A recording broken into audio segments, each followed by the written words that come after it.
Haleluya, puji Tuhan, salam sejahtera bagi kita semua Bapak Ibu keluarga besar GPDI El Shaddai Magelang. Kita kembali berjumpa dalam Renungan 79 hari ini, Resilient, tangguh dalam Tuhan. Kita akan sama-sama belajar firman Tuhan tetap dengan 365 hari yang mengubahkan.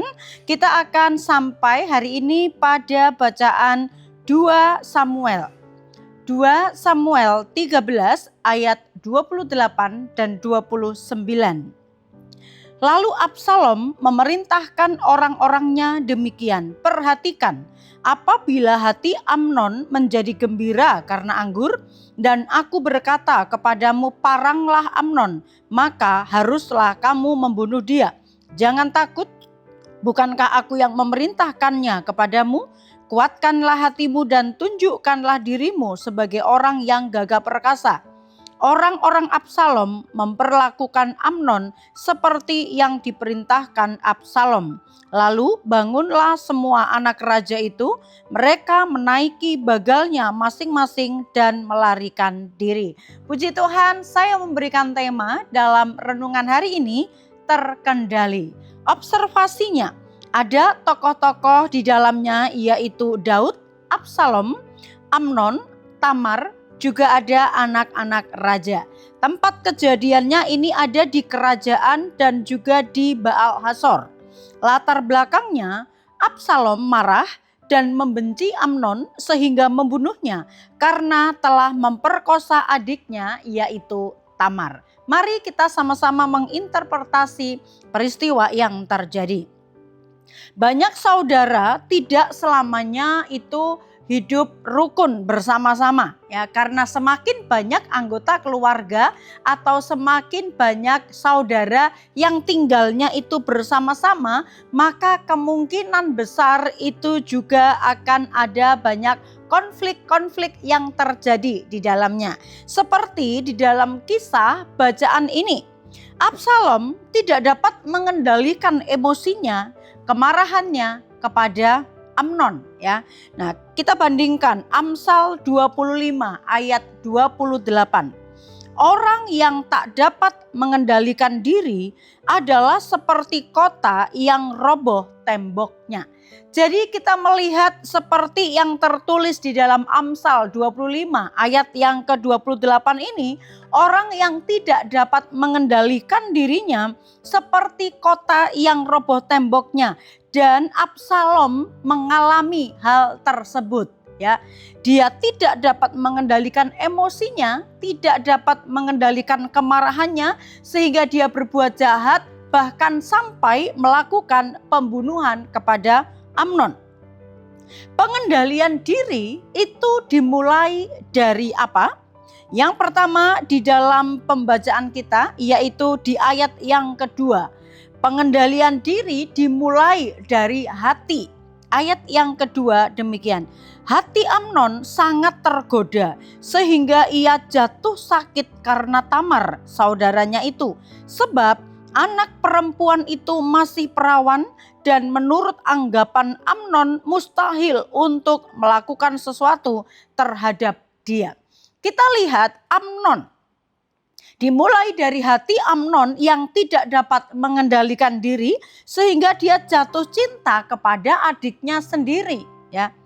Tidak peduli kalau Tamar itu adalah adiknya sehingga membawa Amnon jatuh kepada dosa-dosa yang lainnya. Dia sangat mengingini adiknya. Dalam Amsal 4 ayat 23, jagalah hatimu dengan segala kewaspadaan, karena dari situlah terpancar kehidupan. Kita melihat hati itu akan memancarkan sesuatu. Hati itu letaknya tersembunyi, dia adalah bagian dari tubuh kita yang ada di dalam. Tidak terlihat, tetapi apa yang ada di dalam hati seseorang itu bisa sampai terpancar atau akan nyata sampai kepada sebuah tindakan ya. Itu sebabnya Ketika hati tidak dapat dikendalikan, itu akan bisa menjadi nyata dalam sebuah tindakan atau perbuatan. Yang kedua, pengendalian diri dimulai dari pikiran. Ayat 5 sampai ayat yang ke-6.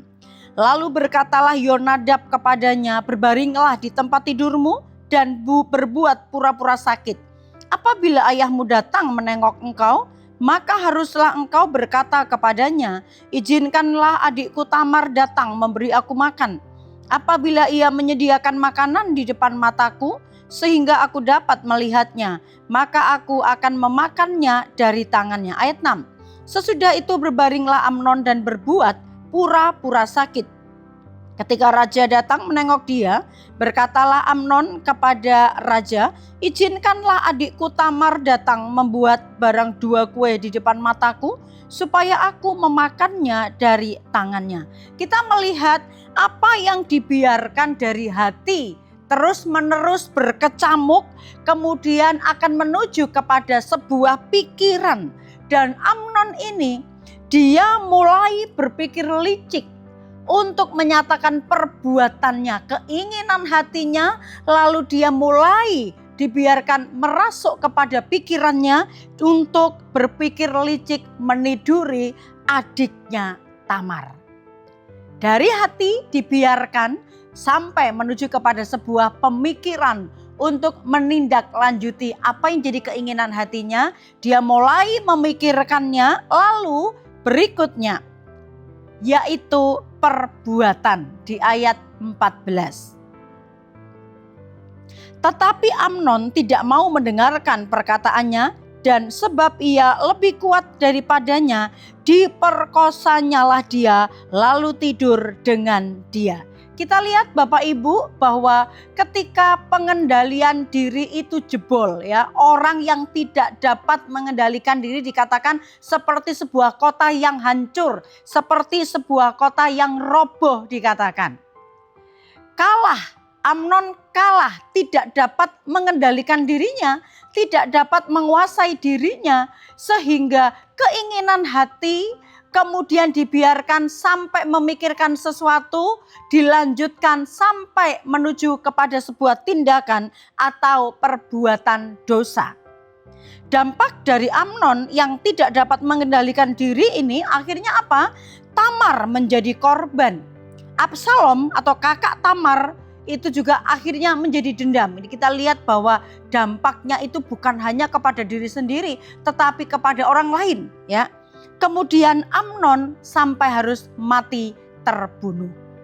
Kita belajar di sini bahwa tidak dapat mengendalikan diri itu dapat merusak hati, pikiran, dan perbuatan yang mengarah kepada dosa dan berujung kepada kematian. Hati, pikiran itu harus dilindungi, ya. Kalau kita kemarin belajar sebagai perisai iman itu untuk melindungi serangan-serangan. Kalau di sini sampai kepada pikiran itu harus memakai ketopong, ya. Melindungi pikiran dari serangan-serangan memakai ketopong keselamatan, yaitu iman kita kepada Tuhan, yaitu firman Tuhan yang akan terus memimpin kita, melindungi kita, supaya pikiran kita tidak dirusakkan dengan pikiran-pikiran yang mengarah kepada perbuatan dosa. Aplikasinya, kendalikan diri dengan menjaga hati, pikiran, dan perbuatan dengan memakai ketopong keselamatan. Efesus 6 ayat 17.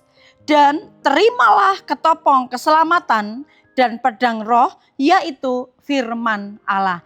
Kita percaya kekuatan firman itu yang akan menolong kita untuk senantiasa kita menolak serangan-serangan daripada kuasa kegelapan yang berusaha menjatuhkan kita, berusaha melemahkan kita, berusaha menghancurkan kita. Tetapi kalau kita memiliki ketopong keselamatan, itu yang akan menjaga kita, sehingga kita tidak berpikir hal-hal yang membawa kita melakukan yang tidak berkenan di hadapan Tuhan. Tetapi ketopong keselamatan menjaga pikiran kita untuk kita tetap ada di bawah kendalinya kuasa Allah, roh Allah, dan juga firman Allah itu. Puji Tuhan, saya percaya Bapak Ibu diberkati. Terima kasih buat kesetiaan Bapak Ibu. Dan kalau Bapak Ibu diberkati dalam penyampaian renungan 79 hari ini, kemudian ingin menyampaikan sebuah kesaksian atau pokok-pokok doa tertentu, Bapak Ibu dapat menyampaikannya melalui chat WhatsApp 0813 2742 0088. Mari terus bertumbuh dan lindungi diri dengan ketopong keselamatan, karena kita rindu menjadi orang-orang yang tangguh kalau kita memiliki senjata Allah. Haleluya. Puji Tuhan, mari kita sambut firman ini dengan berdoa. Kami bersyukur sebab firman-Mu terus mengingatkan kami supaya kami hidup dikendalikan oleh firman Tuhan. Tidak dikendalikan oleh emosi, tidak dikendalikan oleh keinginan-keinginan yang membawa diri kepada dosa. Itu sebabnya Tuhan, Engkau menolong umat-umat-Mu, keluarga GPDI LCD Magelang, untuk kami semakin dan terus mencintai firman, karena firman itulah yang menguatkan kami. Terpujilah nama-Mu, ya Tuhan, Engkaulah Allah. Kami mau meninggikan Engkau, mau menyanyikan syukur bagi nama-Mu, sebab dengan kesetiaan yang teguh, Engkau telah melaksanakan rancangan-Mu yang ajaib, yang telah ada sejak dahulu. Terima kasih. Kami sambut firman Tuhan dengan sukacita di dalam nama Yesus. Haleluya. Puji Tuhan. Amin.